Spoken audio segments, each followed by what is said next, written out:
مثال يقال بأنه الكثيرين من الأحزاب اللي خلينا نسميها صغيرة أمام الأحزاب الكبيرة حظوظها ليست جيدة، كون القانون الآن يخدم ربما الأحزاب الكبيرة، ربما الائتلافات تغيرت فحظوظ الأحزاب الصغيرة نوعا ما قل. كيف ترد؟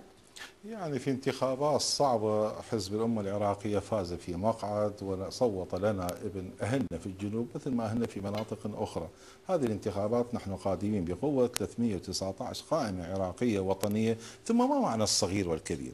يعني اللي بلع فلوس الدولة وقدر يسوي مقرات حلوة ويصرف بكيفه ويوزع هدايا بكيفه. الائتلافات أيضا الكبرى كبرى الدكتور موفق يعرف اكو ائتلافات اسمها كبير 50 حزب، لما تجي توعين عليه 50 دكان موجود. انا لا اريد ان اقلل من اهميه كل القوائم، اتمنى للكل الفوز والتوفيق، لكننا قائمه عراقيه موجودين من الشارع من الارض الصبخه، لا مستورده يمنى ولا يسرى ولا عندنا محطات تلفزيون تطبل وتزمر، فما معنى القوه وما معنى الكبير الصغير؟ قنوات تلفزيون ما عندنا، بهاي احنا فقره.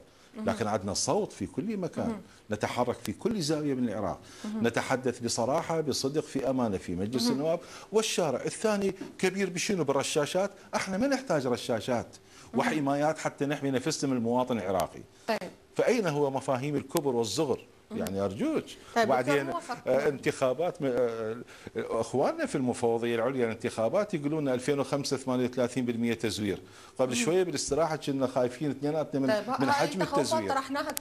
طرحناها كثير بالحلقات السابقه.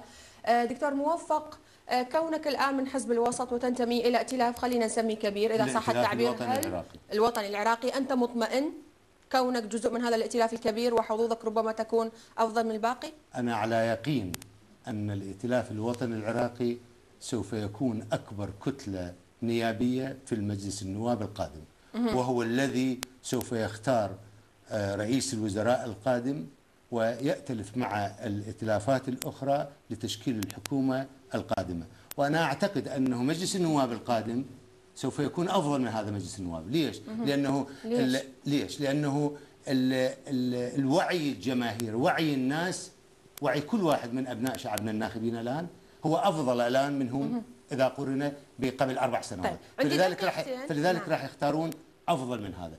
الشيء الآخر، أنا وعدت الناس أنه كل عراقي عمره 18 سنة فما فوق يأخذ قطعة أرض، كل عراقي عمره 18 سنة فما فوق يأخذ راتب من الدولة، وكذلك في نهاية هذه السنة سوف لا يبقى معتقل أو سجين سياسي، يعني مسجون أو معتقل على خلفية سياسية أو طائفية أو حزبية في المعتقلات العراقية. نعم، عندي دقيقة لك سيد، مثال للناخب العراقي أخيرا، تفضل. يعني إذا كانت أنا مقتنع بهذه الوعود، العراق تحول إلى جنة. أنا لا أعتقد القدرة السياسية عندهم تحويل العراق إلى جنة. احنا بحاجة إلى آليات عملية ووعود فعلية، شلون نجيب له حليب للطفل، شلون المرأة نحميها ونستر عليها. هسه المرأة ما تقدر تمشي بكيفها، والطفل ما يقدر يمشي بكيفه، الشاب ما يقدر يسرح بكيفه.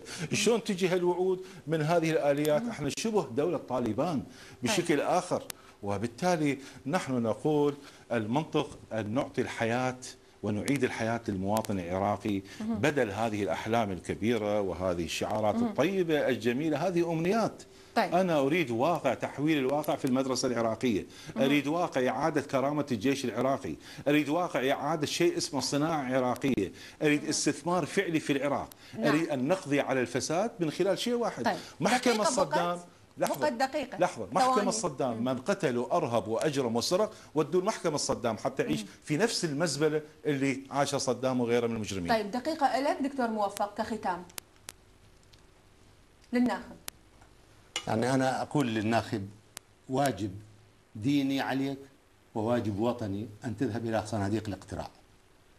وأنا أدعو واجب ديني، يعني هاي راح ندخل الآن نعم نعم نعم نعم نعم نعم ليس تدخل الدين بالسياسة هذه، إنما من أجل بناء الوطن ومن أجل بناء دولة المؤسسات في المستقبل في الدورة القادمة، واجب ديني على كل عراقي مسيحي مسلم شيعي أو سني عليه أن يذهب إلى صناديق الاقتراع، لأنه إذا ما ذهب إلى صناديق الاقتراع هناك من يخشى هناك آخرون سوف يذهبون ويختارون غير.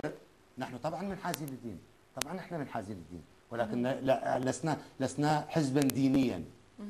أنت منحاز، لكن هناك من ينتقد استخدام الدين كون استغلال للدين، إذا لم يكن نحن ضد استغلال الحزب الدين، ممثل ضد دقيق استغلال الدين للدين. ضد استغلال الدين للانتخابات أو للعمل السياسي. نعتقد أنه الدين له دور بناء الإنسان، بناء الأخلاق والمثل والقيم والعادات والتقاليد، والدولة لها شيء آخر، هي تسوس وتدير وتحكم، وكلاهما له وظيفة محددة ويسيران في خطين متوازيين، أحدهما يكمل الآخر. انتهى وقت البرنامج. أشكرك جزيلا على وجودك معنا الدكتور موفق الربيعي عن حزب الوسط، وأيضا أشكر حضورك سيد مثال آلوسي عن حزب الأمة العراقي. ختاما مشاهدينا أشكركم على المتابعة، أحييكم أنا سهير القيسي، أنقل لكم تحية معد ومنتج البرنامج حسين قطايا. أستودعكم الله، ودائما أنهي الحلقة مع كلمة مواطن عراقي. اللي دوامه ب8 واذا يتاخر فوق ال8 لو يفصلوا له يغيبوا له يصير قطع راتب فيه. شلون اذا يجي وينحصر بالصداره رفد 3 ساعات؟